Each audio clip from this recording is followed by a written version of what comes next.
오늘은 야고보서가 전하는 복음 그 15번째 시간입니다. 사랑하는 성도님 여러분, 우리 부모님들은 자기의 자녀들이 잘 되기를 소원합니다.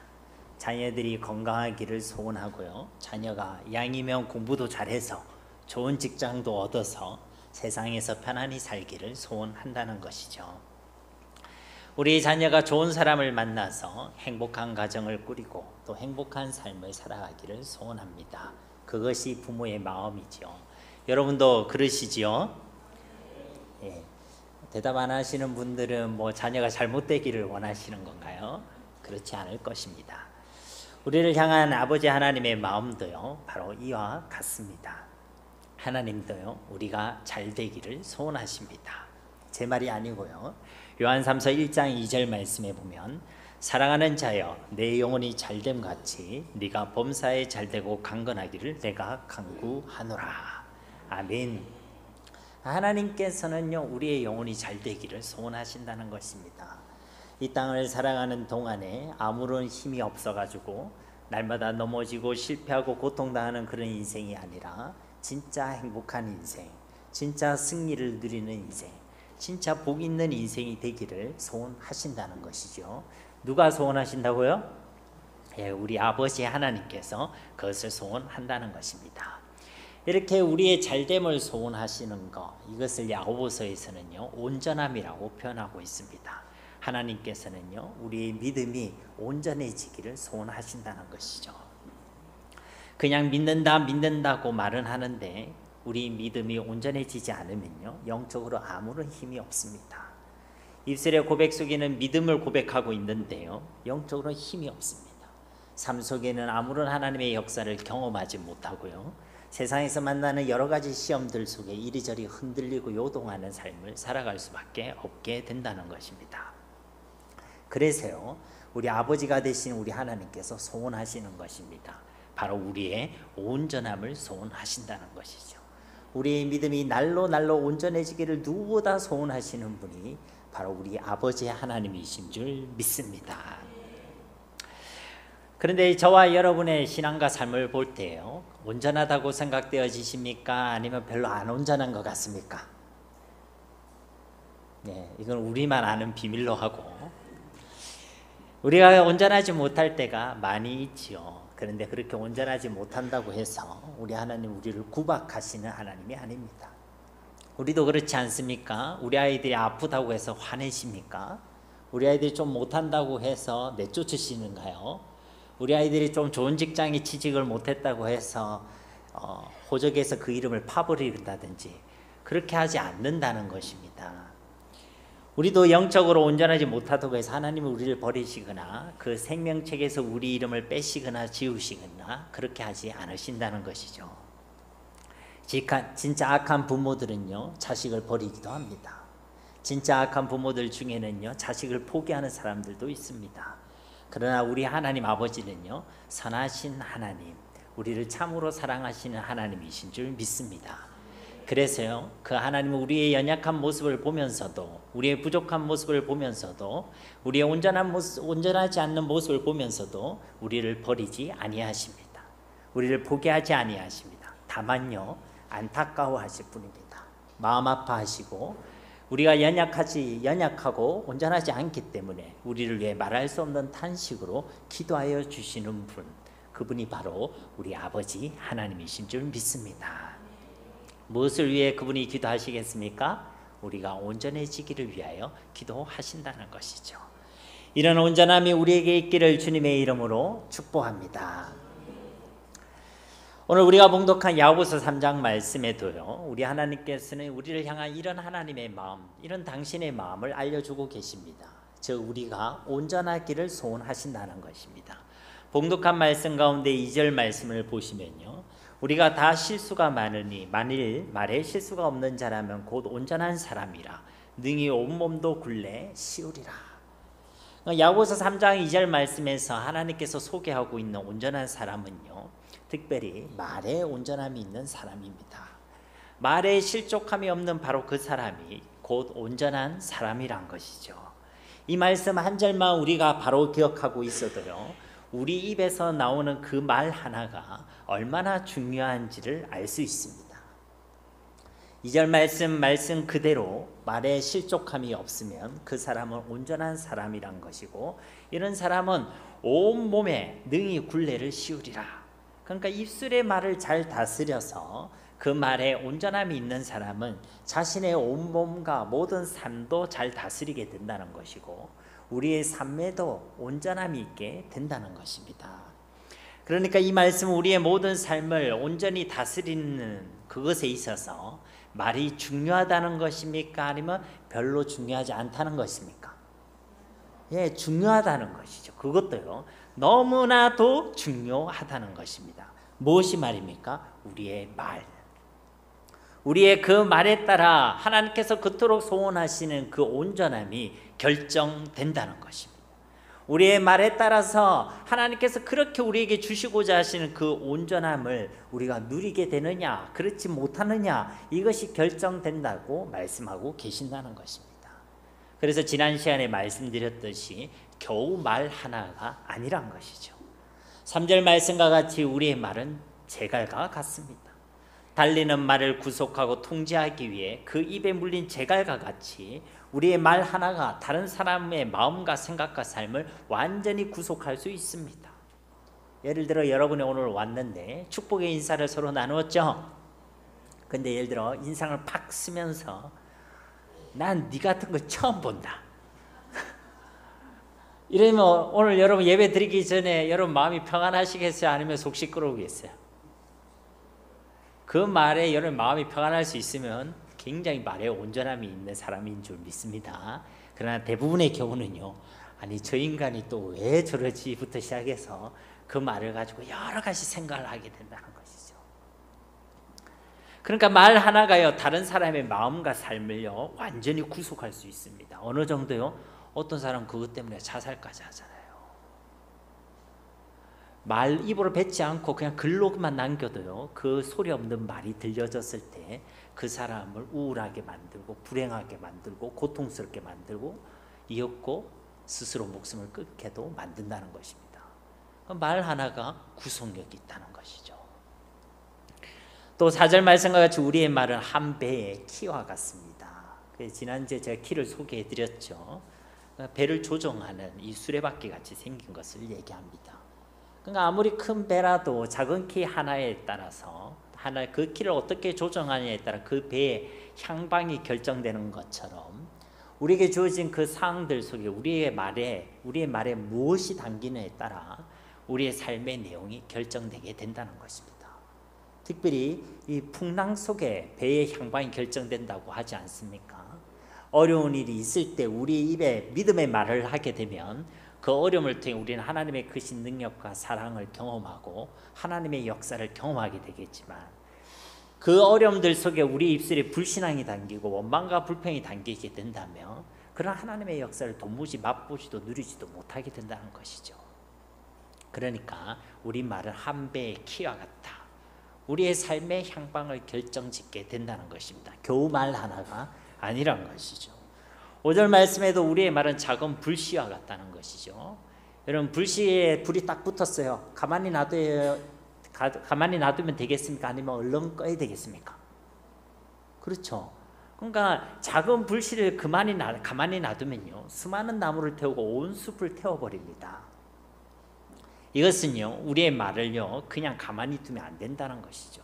작은 불씨와 같기 때문에 결코 우리의 말을 가만히 놔두면 안 된다는 것입니다. 가만히 놔두면요, 우리는 생각나는 대로 말합니다. 우리의 감정대로 말합니다. 우리의 지식과 경험 속에서 말을 하게 됩니다. 그리고 그런 말에는요, 온전함이 없습니다. 그렇기 때문에 우리는요, 우리 입에 재갈을 물리는 참된 경건함이 있어야 될 줄 믿습니다. 야고보서 1장 26절 말씀에도 누구든지 스스로 경건하다 생각하며 자기의 혀를 재갈 물리지 아니하고 자기 마음을 속이면 이 사람의 경건은 헛것이라. 그러니까 자기의 혀에 재갈을 물리지 않는 그 사람의 경건은요, 헛것이라는 것입니다. 말에 온전함이 없는 그 사람의 경건은요, 아이들 말로 완전히 헛방이라는 것입니다. 말 그대로 경건의 모양은 있지만 경건의 능력은 도무지 경험하지 못하는 자들이란 것이죠. 예배도 드리고 기도도 하고 말씀을 읽는데요, 그 삶에 하나님의 역사는 경험되지 못한다는 것입니다. 그러므로 사랑하는 성도님 여러분, 저와 여러분의 입술의 모든 말에 진짜 말의 온전함이 있기를 주님의 이름으로 축복합니다. 그러면 이 말의 온전함을 위해서 야고보서가 제시하고 있는 해답은 무엇입니까? 어떻게 해야 되겠습니까? 여러분에게 귀에 못이 박힐 만큼 제가 자주 말씀드렸는데 어떻게 해야 되겠습니까? 하나님의 말씀을 온유함으로 받아야 될 줄 믿습니다. 야고보서 1장 21절 말씀 우리 함께 다시 한번 봉독해 보겠습니다. 그러므로 모든 더러운 것과 넘치는 악을 내버리고 너희 영혼을 능히 구원할 바 마음에 심어진 말씀을 온유함으로 받으라. 아멘. 하나님께서 야고보서 말씀을 통해 우리에게 주신 해답은요, 하나님의 말씀을 온유함으로 받아들이라는 것입니다. 하나님의 말씀을 온유함으로 받아들이는 것이 곧 우리의 혀에 재갈을 물리는 것이라는 것입니다. 하나님께서 주시는 재갈은요, 바로 하나님의 말씀이란 것입니다.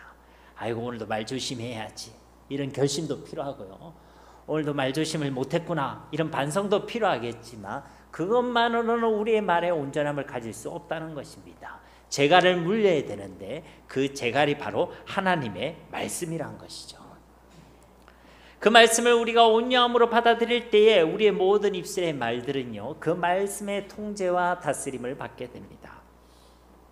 말씀을 읽기는 많이 읽었는데 정작 그 말씀을 온유함으로 받아들이지 못하면요, 아무런 소용이 없습니다. 말씀을 듣기는 많이 들었는데 정작 그 말씀을 온유함으로 받아들이지 못하면요, 아무런 소용이 없다는 것입니다. 여러분이 짜장면 집을 갔습니다. 근데 짜장면 집을 갔는데 짜장면을 보기만 하면 배가 불러요, 배가 부르지 않아요? 물론 여러분은 어머니가 짜장면을 싫다고 하셨어 뭐 그렇게 이야기하실지 모르겠지만 짜장면을 보기만 한다고 해서요, 절대 배부르지 않습니다. 불러도요, 헛배가 부른 것이죠. 그리고 그렇게 부른 헛배는요, 아무런 힘이 되지 않습니다. 이게요, 중요한 것이에요. 우리가 짜장면을 통해 힘을 얻으려면요, 보기만 하지 말고 구경만 하지 말고 냄새만 맡지 말고 그 짜장면을 먹어야 되겠죠. 이 약 먹을 때는요, 그 짜장면을 정성껏 씻고 뜯고 맛보고 즐겨야 될 줄 믿습니다.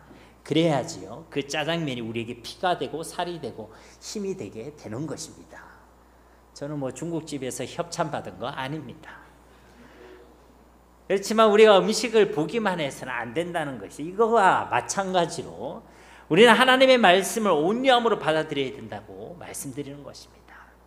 하나님의 말씀을 온유함으로 받아들인다는 것은 그 말씀을 말씀 그대로 겸손히 받아들이는 것입니다. 말씀을 읽고 들었을 때에 그 말씀에 그 무엇을 더하지 않는 것입니다. 하나님의 말씀을 들을 때에 그 무엇을 빼거나 내가 내 마음대로 왜곡시키지 않는 것입니다. 말씀을, 하나님의 말씀을 있는 그대로 받아들여서 그 말씀에 순종하는 것입니다.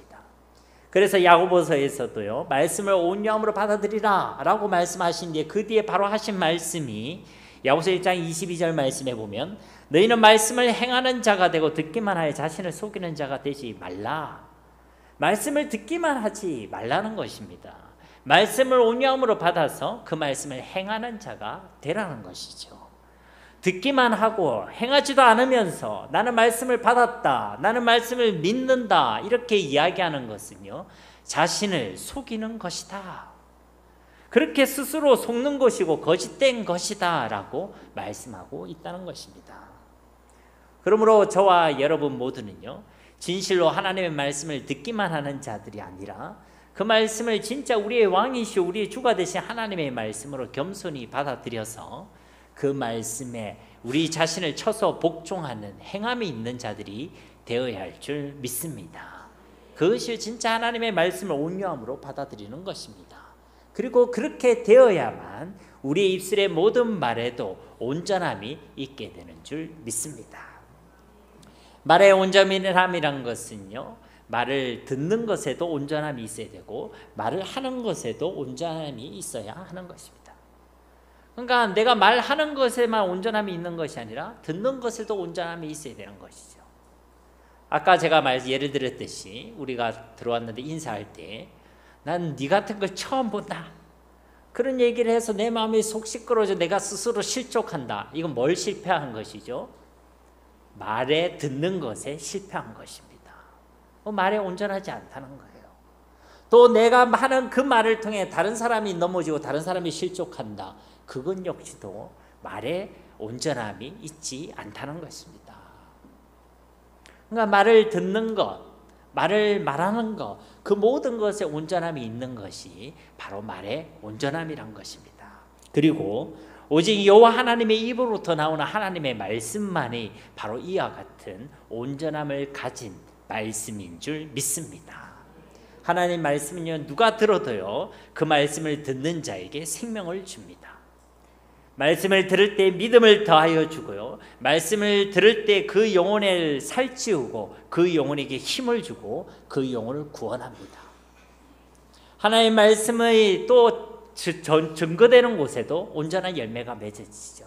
하나님의 말씀이 선포되는 그곳에 사탄의 권세가 떠나가고 물러가고, 하나님의 말씀이 선포되는 곳에 회복과 치유의 역사가 일어나고, 하나님의 말씀이 선포되는 그곳에 하나님의 나라가 임하게 되는 줄 믿습니다.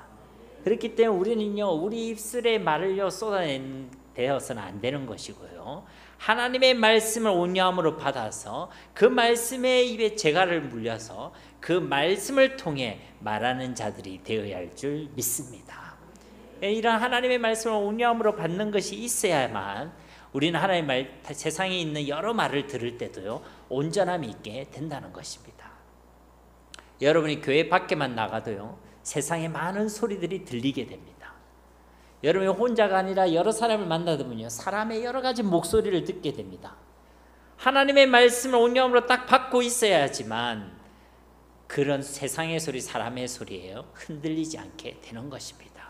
세상이 뭐라고 하더라도, 사람이 뭐라고 하더라도 하나님의 말씀은 나를 사랑한다, 나와 함께 하신다, 하나님은 전능하시다, 하나님 나를 인도하신다. 그래야 사람의 말에, 세상의 말에 흔들리지 않게 된다는 것이죠. 말을 듣는 것에도 온전함이 있게 된다는 것입니다. 하나님의 말씀을 온유함으로 받아야지만 우리 입술에 있는 모든 말도요 사람을 살리는 말, 믿음의 말이 나오게 되는 줄 믿습니다. 그러니까 말씀을 통해 우리 입술에 재갈을 물려야지만 우리 입술에 실족함이 없는 온전한 말이 나오게 된다는 것이죠. 6절 말씀도 한번 보십시오. 6절 말씀 우리 함께 봉독하도록 하겠습니다. 혀는 곧 불이요 불의의 세계라. 혀는 우리 지체 중에서 온몸을 더럽히고 삶의 수레바퀴를 불살라나니 그 살아난 것이 지옥불에서 나느니라. 아멘. 말에 대해서 이만큼 성경에 대해서 진짜 강력하게 이야기하고 있는 구절이 또 있을까 싶을 정도로 이 야고보서 이 6절 말씀은 굉장히 이 말에 대한 중요성을 강조하고 있습니다. 여기에 보면요 삶의 수레바퀴라는 표현이 나오죠. 삶으로 번역된 이 헬라어는요 게네시스라는 단어입니다. 그리고 70인역 성경, 헬라어 구역 성경이죠. 그 70인 성경에 보면 창세기를 가리키는 단어가 바로 이 게네시스입니다. 그러니까 이 창세기로 번역된 건데 이 야고보서 이 구절에서는요 이것을 삶으로 번역되어 있다는 것이죠. 이 단어가 가지고 있는 의미는요 근원, 기원, 출생 이런 의미를 가지고 있습니다. 즉 이 삶이라는 것은요 바로 하나님께서 창조된 이 세계를 의미하는 것이죠. 하나님께서 창조하신 이 피조 세계가 하나님께서 세우신 그 질서대로 굴러가는 것, 흘러가는 것을 마치 수레바퀴로 표현한 것입니다. 그런데 여기서 정말 심각한 것은요 그 삶의 수레바퀴가 하나님께서 창조하신 이 세계 가운데 세워진 그 하나님의 질서들이요 이제 불타고 있다는 것입니다. 불타고 있다는 것이요. 그것도 좋은 의미에서 불타고 있는 것이 아니라 우리 아이들 부르는 CCM에 보면 성령이 불타는 교회 이런 찬양이 있습니다. 이건 좋은 의미예요, 나쁜 의미예요? 저와 여러분이 성령으로 불타는 인생이 되기를 주님의 이름으로 축복합니다. 이거는 나쁜 얘기 아니에요. 근데 이 오늘 말씀은요 불타고 있는데 그냥 불이 아니라 지옥불로 타고 있다. 이 하나님께서 창조된 이 세계가, 이 질서가 지옥불에 불타고 있다, 이렇게 말씀하고 있다는 것이죠. 하나님의 선함과 그 은혜와 충만한 복으로 굴러가야 될 이 세계가 불의함으로 불타기 시작했다는 것입니다. 그리고 그 불은 지옥에서 나온 불이라고 말씀하고 있다는 것이죠. 즉 하나님께서 창조하신 이 피조 세계에 하나님의 나라가 아니라 불의의 세계가 펼쳐지게 되었고 지옥불이 불타게 되었다라고 말씀하고 있다는 것입니다. 무엇 때문에요? 우리의 혀 때문에. 경상도 말로 무엇 때문에요? 우리의 쌔바닥 때문에. 우리의 쌔바닥에서 나오는 그 말 때문에 이 땅 가운데 불의의 세계가 펼쳐지게 되었다라고 말씀하고 있다는 것입니다. 우리의 혀의 불의함 때문에, 우리의 말에 온전함이 없기 때문에 그런 일들이 일어나게 되었다는 것이죠. 우리의 말에 실패했기 때문에 결국 하나님의 나라를 맛봐야 될 우리 인생들에게 고통이 가득한 지옥도가 펼쳐지게 되었다는 것입니다. 그리고 이것을 7절부터 12절 말씀을 통해서 다시 한번 우리에게 전달해 주고 있습니다. 7절과 8절 말씀 우리 함께 봉독해 보겠습니다. 여러 종류의 짐승과 새와 벌레와 바다의 생물은 다 사람이 길들일 수 있고 길들여 왔거니와 혀는 능히 길들일 사람이 없나니 쉬지 아니하는 악이요 죽이는 독이 가득한 것이라. 아멘. 여기 보면 혀는 능히 길들일 사람이 없나니 무슨 말입니까? 혀를 길들이는 것에는 모든 사람이, 모든 인생이 다 실패했다는 것입니다. 말의 온전함에 대해서는 모든 사람이 다 실패했다는 것이죠. 앞서 살펴본 6절 말씀에 창세기라는 표현, 즉 게네시스라는 이 단어 때문에 그런지 아니면 야고보서가 그것을 염두에 두었는지 모르겠지만 이 7절과 이 8절 말씀은요, 처음 사람 아담과 하와를 생각나게 합니다. 즉 아담과 하와 역시도 혀만큼은 능히 길들이지 못했다는 것이죠. 사랑하는 성도님 여러분, 하나님께서는 처음 사람을 창조하시고 그들에게 복을 주시고 또 사명을 주셨습니다. 우리가 잘 아는 말씀 창세기 1장 28절 말씀에 보면 하나님이 그들에게 복을 주시며 하나님이 그들에게 이르시되 생육하고 번성하여 땅에 충만하라, 땅을 정복하라, 바다의 물고기와 하늘의 새와 땅에 움직이는 모든 생물을 다스리라 하시니라. 무슨 사명을 주셨습니까? 생육하고 번성하고 땅에 충만하고 땅을 정복해라, 바다의 물고기, 하늘의 새, 땅에 움직이는 모든 생물을 다스리라, 이런 사명을 주셨다는 것이죠. 그래서 처음 사람 아담은요 이 말씀을 충실히 이행했습니다. 창세기 2장에도 보면 모든 생물을 하나님께서 불러주시죠. 그리고 아담이 그 생물들의 이름을 지어줍니다. 이름을 지어 부른다는 것은요 그것에 대한 통치와 다스림이 이루어지고 있음을 표현해주고 있는 것이죠. 그러니까 아담이요 다른 생물을 다스리는 것은 잘했다. 그런데 뭐에는 실패했다는 것입니까? 혀를 다스리는 것에는 실패했다라고 이 7절과 8절 말씀 우리에게 증거하고 있는 것입니다. 7절 말씀해 보십시오. 여러 종류의 짐승과 새와 벌레와 바다의 생물은 다 사람이 길들일 수 있고 길들여 왔거니와, 그러니까 그런 나머지는요 잘 다스려 왔다는 것입니다. 그런데 뭐에 실패했다? 자기의 혀를 다스리는 것에는 실패했다는 것입니다. 말에는 실패했다는 것이죠.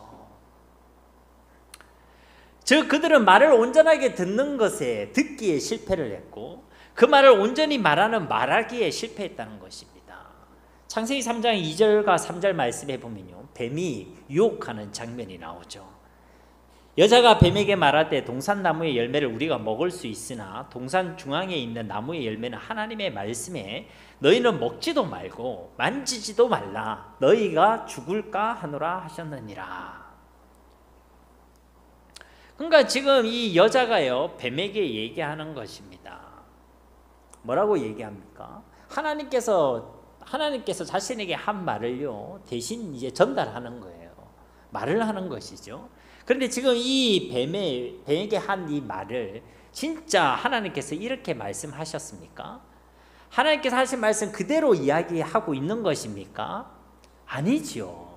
하나님 뭐라 얘기했습니까? 창세기 2장 16절 17절 말씀에 보면요 여호와 하나님이 그 사람에게 명하여 이르시되 동산 각종 나무의 열매는 네가 임의로 먹되 선악을 알게 하는 나무 열매는 먹지 말라, 네가 먹는 날에는 반드시 죽으리라 하시니라. 어떻습니까? 하와가 자기가 들은 하나님 말씀을 뱀에게 그대로 말한 것이 맞습니까? 아니면 틀렸습니까? 잘 모르시겠습니까? 틀렸죠. 완전히 다르게 얘기하고 있지 않습니까? 우리가 앞서 하나님의 말씀을 온유함으로 받아들이는 것이 무엇이라고 했습니까? 말씀을 있는 그대로 받아들이는 것이다. 하나님의 말씀을 받아서 그 말씀을 더하지도 빼지도 않고 또 그 말씀을 온전히 순종하는 것이다. 그게 하나님의 말씀을 온유함으로 받는 것이라고 말씀드렸지 않습니까? 그런데요, 이 하와는 그렇지 못했다는 것입니다. 먹지 말라고 했는데 만지지도 말라라고 하면서 말씀을 더했지요. 반드시 죽으리라 라고 선언하셨는데 죽을 수도 있다, 죽을까 하노라 라고 말씀을 왜곡했습니다. 즉 하나님의 말씀을 온유함으로 받아들이지 못했다는 것이죠. 그들은 듣기에 실패했습니다. 반드시 죽는다고 하신 하나님의 말씀을 들어야 되는데 너희 눈이 밝아져 하나님과 같이 된다는 사탄의 말을 더 크게 들었죠. 그래서 그들은 흔들렸고 요동했고 그 시험에 실패했습니다. 우리도 세상이 주는 어려움과 위기가 들려주는 말에 우리가 넘어가게 되면요, 우리는 걱정하고 두려워하고 염려할 수밖에 없지 않겠습니까? 근데 그 속에서도 하나님이 신실히 우리 가운데 함께 계신다, 우리를 지키신다, 영원히 함께 계신다, 죽을 때까지 우리를 인도하신다, 하나님 말씀을 더 크게 듣는 사람은요, 담대히 이 땅을 살아가게 되는 줄 믿습니다. 그러니까 우리가 듣기가 중요한데 이들은요, 듣기에 실패했다는 거예요. 사탄의 말을 더 크게 듣고 불순종했습니다. 범죄했죠. 또 그들은 말하기에 온전함에도 실패했습니다. 말씀 그대로를 말하지 않았죠. 말씀을 더했고 말씀을 왜곡시켰습니다. 그래서 그 말씀에 온전히 순종하지 않았죠. 결국 하와의 그 말은요, 자신도 실족하게 만들었고 남편이 아담까지도 실족하게 만들었습니다. 정말 이들이 하나님의 말씀을 온유함으로 받아들였다면 그렇게 실패하지 않았을 것인데, 불순종의 열매를 맺지 않았을 것인데 그들은 그러하지 못했고 온전함을 잃어버렸고 말을 다스리는 일에 실패했지요. 그리고 이때로부터요, 창조하신 이 피조 세계에 삶의 수레바퀴에 불의의 세계가 펼쳐지게 된 것입니다. 오늘 이 8절 말씀대로 이 땅에요, 쉬지 아니하는 악과 죽이는 독이 가득해지게 되었다는 것입니다. 더 이상 하나님이 보시기에 좋았다라고 말씀하셨던 그 세계가 아니라 이제는 하나님께서 반드시 심판하셔야만 하는 불의한 세계가 되어 버렸다는 것이죠. 죄와 저주와 사망이 가득한 지옥이 이 땅 가운데 펼쳐지게 되었다는 것입니다. 한마디로 우리 인생의 모든 문제와 이 땅의 모든 고통과 저주가요, 바로 이때부터 시작되었다는 것입니다. 말의 온전함을 잃어버리고 말에 실패했을 때 바로 그때로부터 시작되었다는 것이죠. 쉬지 아니하는 악과 죽이는 독의 가득함이 바로 이때부터 시작되었다는 것입니다. 그리고 놀랍게도요, 창세기는 이것을 기록하고 있습니다. 바로 말에 실패한 사건이 창세기 3장이지 않습니까? 그때부터 쉬지 않는 악과 죽이는 독이요 가득해지게 됐는데 그 사건이 바로 창세기 4장에 바로 등장합니다. 즉 죽이는 독에 중독된 인생의 모습이 등장하는 것이죠. 창세기 4장에 보면 어떤 사건이 등장합니까? 맞죠. 가인이 그의 아우 아벨을 죽이는 사건이 등장하죠. 또 가인의 후손인 라멕이 한 소녀를 죽이는 사건이 등장합니다. 바로 사람을 죽이는 일들이 벌어지게 되는 것이죠. 그리고 이런 인생들의 악함은 쉬지도 않고 계속됩니다. 그래서 창세기 6장에는 어떤 사건이 등장하죠? 노아와 홍수 심판이 등장하죠. 하나님께서 나의 영이 영원히 사람과 함께하지 않겠다 하실 정도로요, 쉬지 않는 악함과 죽이는 독이 가득한 세상이 되어져 버린 것입니다. 그래서 하나님이 그 땅을 심판하셨죠. 창세기 6장 11절에 보면 그 시대에 대해서 이렇게 설명하고 있습니다. 그때 온 땅이 하나님 앞에 부패하여 포악함이 땅에 가득한지라. 쉬지 아니하는 악과 죽이는 독이 가득했다, 이렇게 말씀하고 있다는 것입니다. 그래서 하나님은요, 심판하실 수밖에 없었습니다. 물로요, 심판하실 수밖에 없었다는 것이죠. 심판 후에요, 하나님께서 다시 그들에게 복을 주시고 사명을 주십니다. 아담에게 주셨던 것처럼 똑같이 사명을 주세요. 창세기 9장 1절에서 2절 말씀에 보면요, 하나님이 노아와 그 아들들에게 복을 주시며 그들에게 이르시되 생육하고 번성하여 땅에 충만하라. 땅의 모든 짐승과 공중의 모든 새와 땅에 기는 모든 것과 바다의 모든 물고기가 너희를 두려워하며 너희를 무서워하리니 이것들은 너희 손에 붙였음이니라. 하나님께서 다시 사명을 주시고 다시 정복하고 다스리라는 것을 명령하시죠. 그리고 나서 이 인생들이 이 말씀에 잘 순종하고 그 사명을 잘 감당했습니까? 아니면 또 그러지 못했습니까? 또 그러지 못해서 우리가 이 모양 이 꼴인 거 아닙니까? 또 그러지 못했죠. 심판 후에는 정신을 차리고 그 혀를 잘 길들이고 다스려야 되는데 그렇지 않았죠. 그래서요 또 말에 실패했습니다. 그게 바로 이 9장 뒤에 나오는 창세기 11장에 나오는 바벨탑 사건이잖아요. 말에 실패했다. 그리고 그 말에 이제 하나님이 심판이 임했다. 그게 바로 바벨탑 사건입니다. 창세기 11장 1절과 4절 말씀 우리 함께 봉독하겠습니다. 온 땅에 언어가 하나요 말이 하나였더라. 이에 그들이 동방으로 옮기다가 시날 평지를 만나 거기 거류하며 서로 말하되 자 벽돌을 만들어 견고히 굽자 하고 이에 벽돌로 돌을 대신하며 역청으로 진흙을 대신하고 또 말하되 자 성읍과 탑을 건설하여 그 탑 꼭대기를 하늘에 닿게 하여 우리 이름을 내고 온 지면에 흩어짐을 면하자 하였더니 아멘. 이 짧은 구절에 말과 관련된 표현이 지금 몇 번이나 등장하고 있습니까?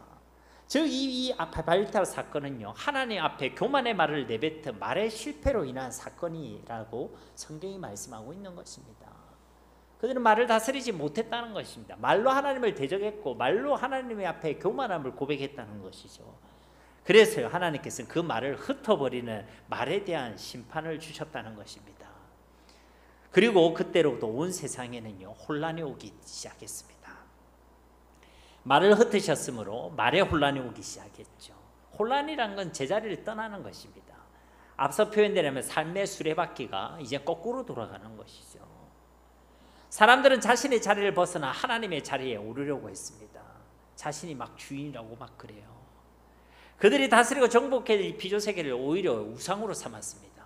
다스려야 되는데 동물이든 식물이든 다스려야 돼. 이제 그것을요 떠받들여가 우상 숭배를 하는 거예요. 그 앞에 가서 비나이다 비나이다 그렇게 한다는 거예요. 남자가 남자를 여자가 여자를 대상으로 막 정욕을 불태웁니다. 순리가 영리가 되는 그런 혼란과 혼돈이 오기 시작했다는 것이죠. 하나님이 창조하신 이 세계가 그런 삶의 수레바퀴가 이제는 거꾸로 돌아가기 시작했다는 것입니다. 적절한 표현이 있다면 엉망진창이 되었다는 것이죠. 무법천지가 되었다는 것입니다. 그리고 이런 영향을 가장 분명하게 받은 것이요 바로 우리의 말입니다. 우리의 말이 얼마나 혼란스럽고 혼돈스러운지 모릅니다. 그것을 지금 말씀하고 있는 게 9절부터 12절 말씀 아니겠습니까?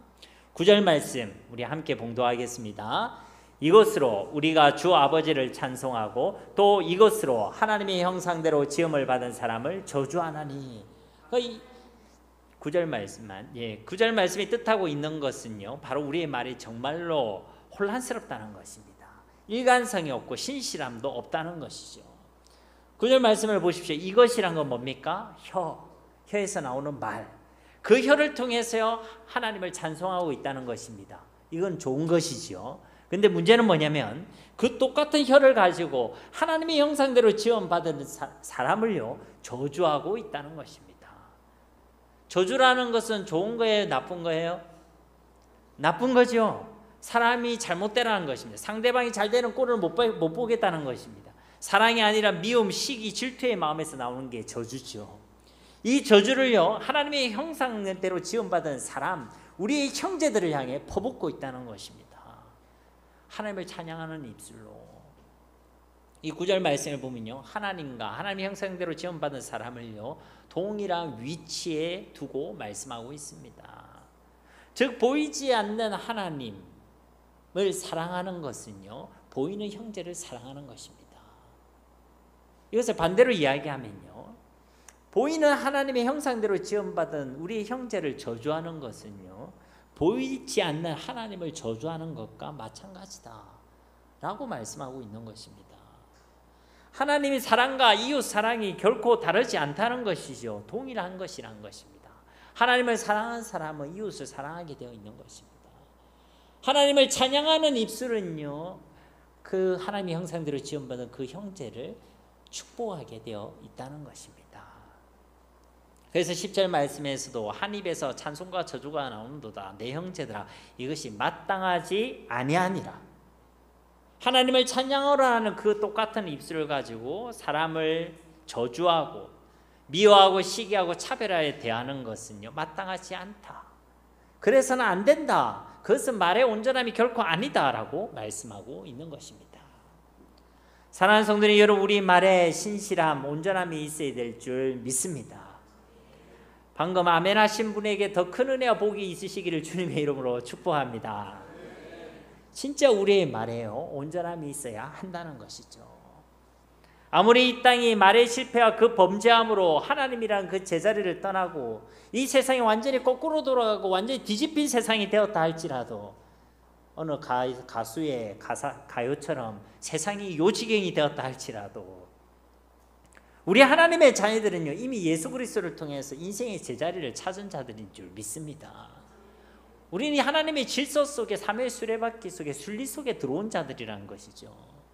그리스도인들은 이제 자기가 주인이 되려는 그 영리에서 벗어나서 온전히 예수 그리스도가 우리 주인이심을 고백하는 자들입니다. 하나님을 멀리 떠나 있던 우리가 이제는 하나님이라는 제자리로 돌아와서 하나님과 함께하는 그 임마누엘이라는 그 제자리를 찾아서 누리는 자들이 바로 하나님의 백성들이라는 것입니다. 그렇게 예수 그리스도를 통해 모든 죄와 저주와 사망의 권세에서 해방되어져서 이제는 의와 영원한 생명이라는 제자리로 돌아온 자들이 바로 저와 여러분들이라는 것이에요. 우리는 제자리를 찾은 자들이라는 것이죠. 그렇기 때문에요 우리의 혀에서 나오는 모든 말들도 이제 제자리를 찾아야 될 줄 믿습니다. 우리의 모든 말도요 온전해져야 한다는 것입니다.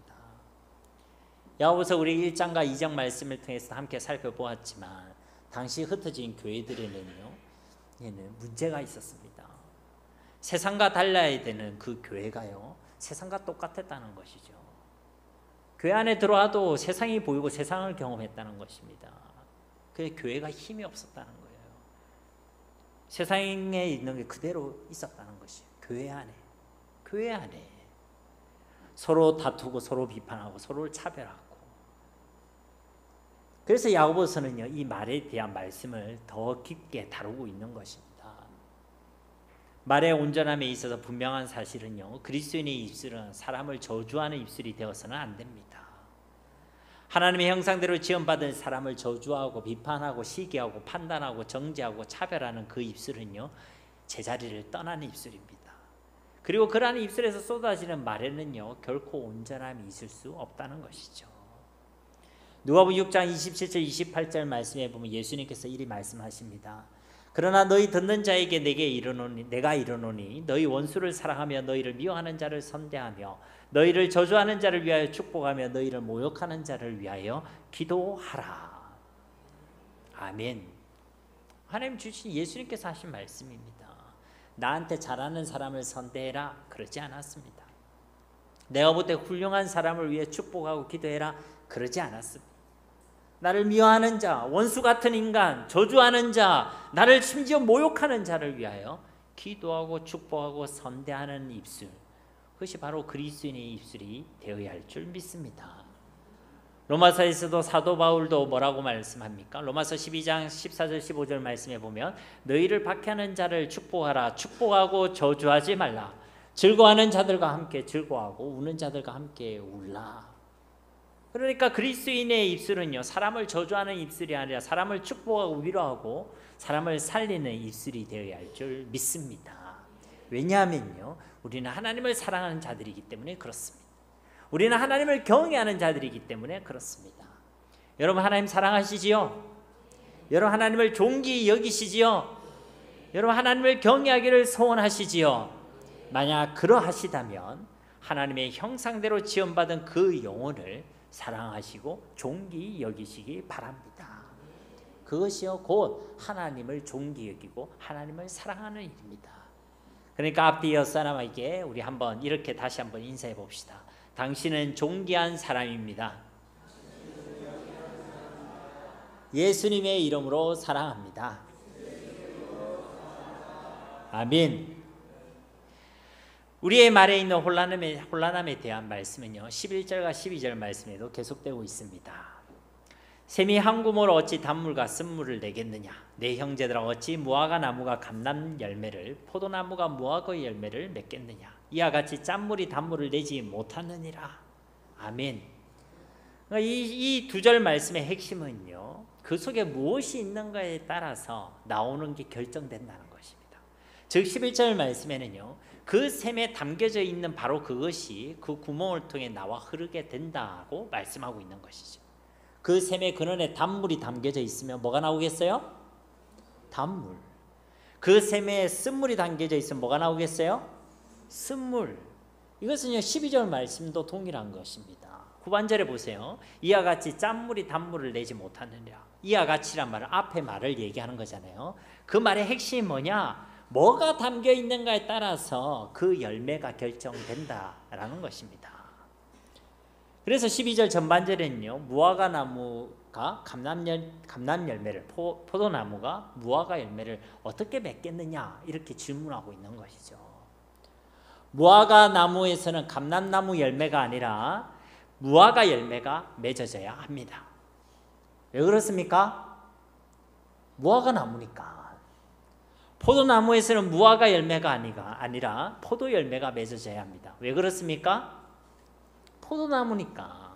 이게 뭐 좀 무리한 요구입니까? 억지스러운 일입니까? 아닙니다. 당연한 것이죠. 많은 사람들이요 열매에 주목해서 신앙생활을 하고 있습니다. 선한 열매를 맺어야지, 의의 열매를 맺어야지, 거룩한 열매를 맺어야지. 그게 주목하고 있다는 것이죠. 그런데 한번 생각해 봅시다. 우리가 나무라고 생각해 봅시다. 우리가 포도 열매를 맺으려면 어떻게 해야 되겠습니까? 예, 포도나무가 되면 되는 것입니다. 감람나무면서 포도 열매를 아무리 맺으려고 하면 그게 안 됩니다. 무화과 나무이면서 포도를 맺으려고 하면 안 된다는 것이죠. 이것이 무슨 말인지 아시겠습니까? 진짜 우리가 주목해야 될 것은 열매가 아니라 그 열매를 품고 있는 씨에 우리는 주목해야 한다는 것입니다. 왜냐하면 그 씨에 따라서 열매가 결정되기 때문이란 것이죠. 그래서 신앙생활은요 그 열매를 맺기 위해서 용을 쓰는 게 아닙니다.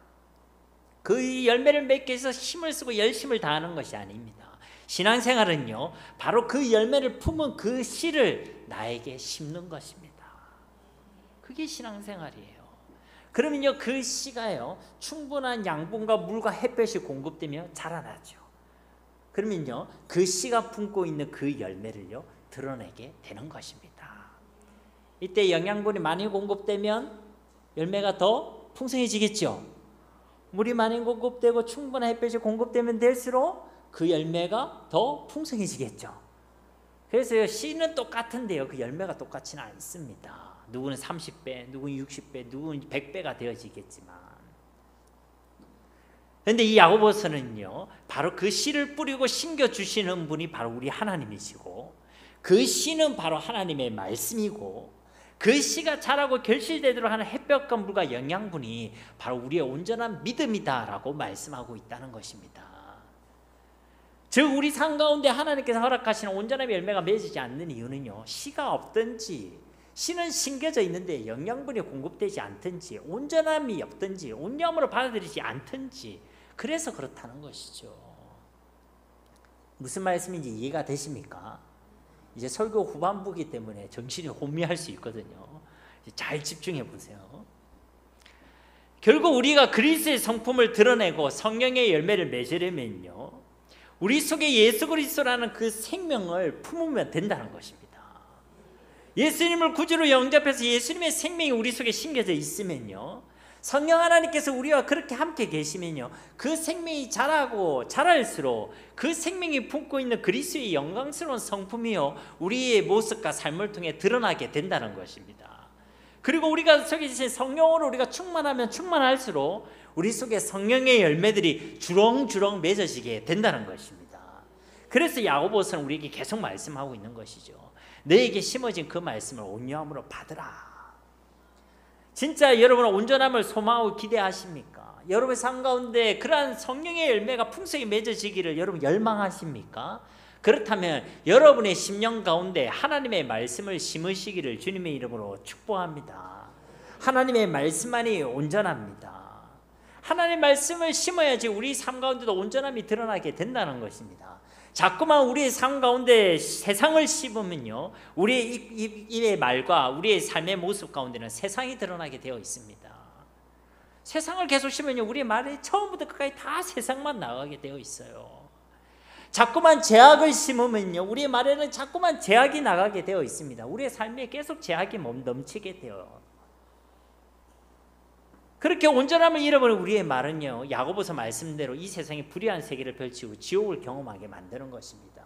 쉬지 않는 악과 죽이는 독이 가득한 세상을 만들 수밖에 없게 된다는 것이죠. 그러나 하나님의 말씀은요, 이 세상 가운데 하나님의 나라를 세우고 하나님의 나라를 펼쳐내고 쉬지 않는 의와 거룩함과 사람을 살리고 구원하는 생명의 역사를 일으키는 줄 믿습니다. 그래서 하나님의 말씀을 심어야 돼요. 그리고 야고보서는요, 다른 서신서와 달리 한 가지를 더 말씀하고 있다는 것이죠. 이미 우리 가운데는 그 하나님의 말씀이 없지 않다, 이미 심겨져 있다라고 말씀하고 있는 것입니다. 말씀이 없는 게 아니란 것이에요. 그런데 중요한 건 뭐냐면 그 말씀을 내가 온유함으로 받아들이고 있는가, 그게 중요하다는 것입니다. 많이 읽었고 많이 들었고 많이 배워서 말씀은 많이 알고 있고 말씀도 기억고 말씀도 암송도 많이 하고 있는데, 그렇게 우리 가운데 말씀은 이미 있는데 정작 그 말씀을 우리가 온전한 믿음으로 온유함으로 받아들이고 있지는 않다는 것이죠. 그래서 어떤 열매도 없다는 것입니다. 변화도 성장도 성숙도 하나님의 역사도 성령의 열매도 보이지 않는다는 것이죠. 세상 속에 살아가는데 세상 사람과 똑같이 보인다는 것입니다. 왜요? 우리 속에 말씀은 있는데 그 말씀을 온유함으로 받아들이지 않았다. 말씀을 읽기는 읽었고 듣기는 들었는데 읽기만 하고 듣기만 했다. 삶으로 살아내지 않았다. 그렇게 야고보서는 말씀하고 있는 것입니다. 사랑하는 성도님 여러분, 여러분은 어떤 열매를 기대하십니까? 오늘 말씀처럼 여러분의 혀의 온전함, 말의 온전함, 삶의 온전함을 기대하십니까? 그래서 여러분의 말들로 인해서 이 땅 가운데 불의의 세계가 아니라 하나님의 나라가 이루어지고 쉬지 않는 악과 죽이는 독이 아니라 하나님의 거룩함과 생명의 역사가 일어나기를 진정 소원하십니까? 그러하시다면 우리가 꼭 기억할 것이 있습니다. 혀는 능히 길들일 사람이 없나니 우리의 능력으로는 안 된다는 것입니다. 우리의 능력과 힘으로는 되지 않는다는 것입니다. 우리에게 그럴 능력이 있지 않다는 것입니다. 어떻게 해야 되겠습니까? 오직 하나님의 말씀의 능력으로, 우리 속에 심겨진 그리스도의 생명의 능력으로만 가능한 일인 줄로 믿습니다. 그러므로 부단히 하나님의 말씀을 우리 심령에 심으시고, 또 심기만 하고 읽고 듣기만 하는 자들이 아니라 행함과 순종함이나 온전한 믿음으로 그 말씀을 온유함으로 받아들이시고, 그래야 그 말씀의 능력, 우리 속에 심겨두신 그 말씀이 꽃피고 열매 맺게 하시는 그 하나님의 은혜를 진정 누리시기를 바랍니다. 이런 온전함과 쉬지 않는 생명의 역사를 풍성히 누리는 우리 모두가 다 되시기를 우리 주 예수님의 이름으로 간절히 축원드립니다. 우리 말씀을 기억하시면서 이 시간 함께 기도하기를 소망합니다. 오늘 우리 심령 가운데 주여 하나님께서 허락하신 그 말씀을 온유함으로 받을 수 있는 믿음을 다하여 주옵소서. 우리의 말에 우리의 삶 가운데 온전함이 있기를 원합니다. 우리의 말로 인해 모든 삶과 이 땅에 정말 쉬지 않는 악과 죽이는 독으로 가득한 불의의 세계를 만드는 자들이 아니라 하나님의 나라를 임하고 생명의 역사를 이루는 일에 쓰임받는 우리의 삶과 우리 입술의 말이 되기를 원합니다. 우리의 말에 신실함이 있게 하옵소서. 우리의 말을 주의 말씀으로 붙들어 주옵소서. 그 말씀을 온유함으로 받을 수 있는 온전한 믿음을 다하여 주옵소서. 우리 말씀 붙들고 이 시간 합심으로 기도하겠습니다. 살아계신 아버지 하나님, 감사와 영광과 찬송을 주님께 올려드립니다.